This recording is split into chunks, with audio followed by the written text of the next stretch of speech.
Before the break, we met the 11 teams who are going head-to-head in this year's Taste of the Caribbean competition.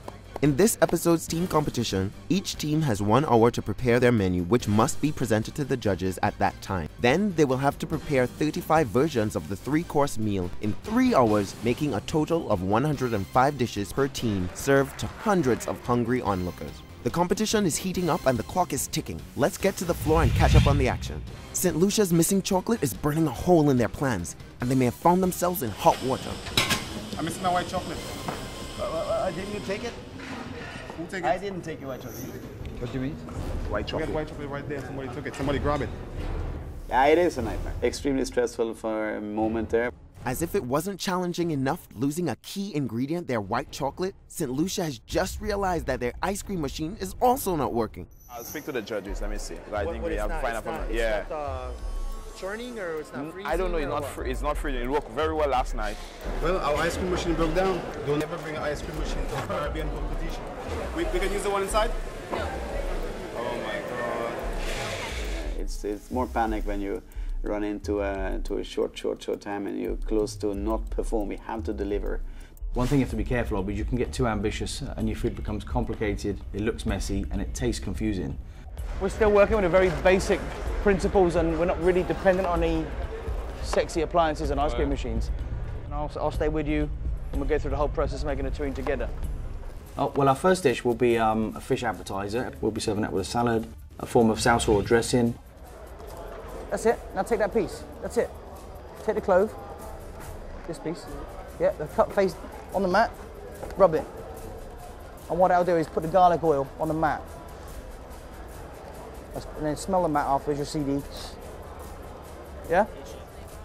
Yeah, I just want to get some of that oil out of the garlic clove so that when it goes in the oven, the aromatics will come off without, it will give a smoky flavour rather than an outright garlic flavour. There is meat fabrication to be done. The guys are strong there, creating and mixing and marrying flavors. Our Bajan seasoning is amazing. It's a blend of herbs and spices that we put together.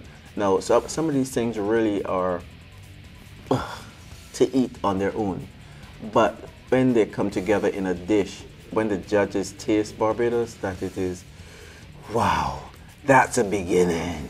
Yeah. We're going to start with something very tangy because we want to wake the taste buds up. Then we want to come down a bit when we get to the main course and start to do the waltz with the menu so that people start to feel like, oh my goodness. Making some homemade tomato jam. And then we are going to heaven with the dessert. Trust me. While Barbados lets their tomato jam simmer, let's check in with first-timers Dominican Republic to see what's cooking in their kitchen. This is our first competition of Taste of the Caribbean. Obviously, we are coming with something very simple, very Caribbean. Our menu, it's Dominican with a bit of cuisine modern touch. You have to use your imagination. Cooking is imagination. You really have to make this simple, good flavor, good presentation. I think that's a magic word. The Dominican Republic is obviously keeping their menu a secret. So let's check in with Jamaica and see if they'll give us the inside scoop on their strategy. My team's strength would have to be that enthusiasm to go out and just win the gold. And that's what we're here for. Got a strategy for winning this event. To keep focus and keep my country flag flying high. You know, Jamaican food is fun. It has a lot of flavor, exciting flavors. We're well known for a jerk, but we're also well known for escabeche. So, you know, all these melting pot come together. Yes. Yeah. We're taking the pork and making a pork meat, which is we grind it with eggs and stuff, so it's like a mold. It's gonna look like a sausage. Then we're gonna wrap it with a roti skin, put it standing up. Hey, remember the avocado mousse? Then make an avocado mousse and sits on top of it. The US Virgin Island team is making a mousse. Let's see what the other teams are doing with their avocados. Well, the flavors from Trinidad we're doing tonight is fire roasted tomato choker mixed with the avocado to make a smoky guacamole, which is what Sabrina's doing here now. And that's going to be mozzarella rollers. So mozzarella cheese is one of the cheese we got. So we're trying to incorporate the cheese. We have to use all ingredients, all the mystery ingredients we get. Everyone's looking out for Trinidad and Tobago, who seems to be right on track. Unfortunately, some of the other teams seem to be melting under the pressure. I am the team manager, and one of my team members from St. Lucia could not make it to come here. So I had to change my team manager from outside the table to inside the table this year. The terrain is grilled vegetable, blue Congo. 2003, we actually scored gold medal, and I won the Chef of the Year. Smells good. Whoa. We took the beef and we decided to smoke the beef. Take the wood out of the grill. Other people need to use it, and if the wood is not out, then everybody has a smoky flavor to it. And this is a common property. You can't make it, customize it to fit only for your equipment. Okay. I mean, this is very selfish. Okay. We try to use all ingredients from Puerto Rico. For the appetizer, we have a Caribbean conch cake with Puerto Rican spices. Criolla sauce is a Puerto Rican tomato-based sauce.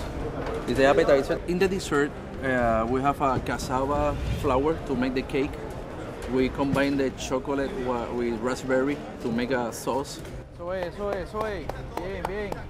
The biggest challenge right now is try to do everything that we want in only 3 hours. Gente, tenemos 15 minutos. The clock is winding down, and it seems that every team is feeling the pressure. 15 minutes, and I want to see little appetizer.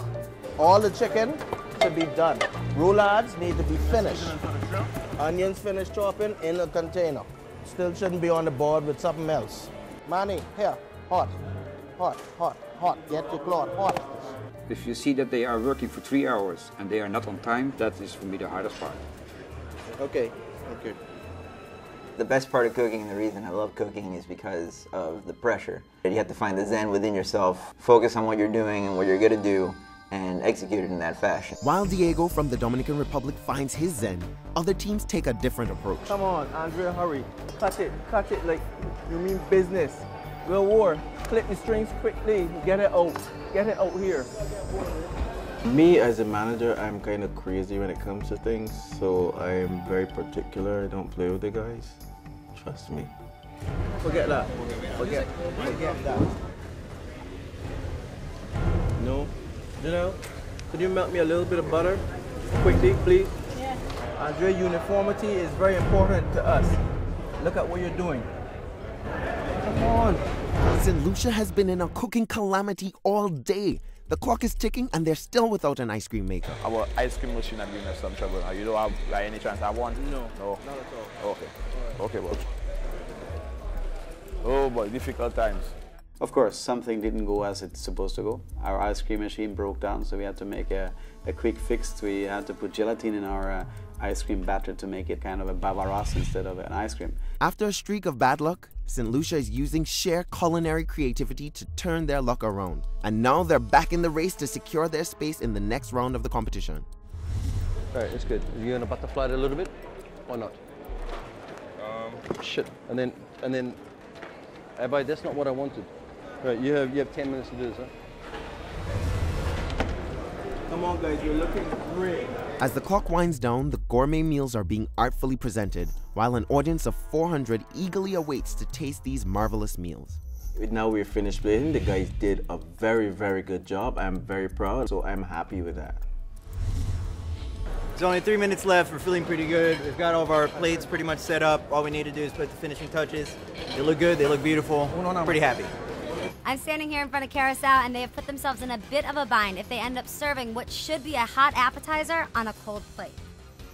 If any team is late in presenting their meal, their score will be severely affected, and they can find themselves eliminated.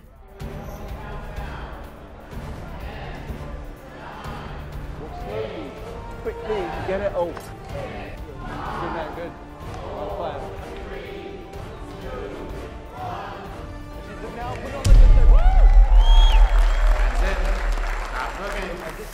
Coming up, tensions rise and stomachs turn as the finalists await the judges' decision to see which team will move on and which teams are going home. This and more only on Taste of the Caribbean 2010.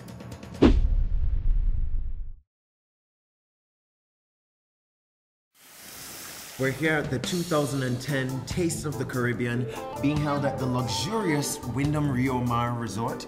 I have here with me the executive chef of the Wyndham Rio Mar, Chef Jan. Thank you so much for being with us. Thank you for having me. And Chef Jan is going to tell us about some of the other activities that the Wyndham Rio Mar has to offer. One of the very, very well accepted events here is our international Tapas Extravaganza. Happens every first Friday of the month. One event in the works you cannot miss here is featuring rum. It's gonna be the Rum Festival. Of course. We're really excited to come together with that. And if you want some more information about the Wyndham Rioja, go to wyndhamrioja.com.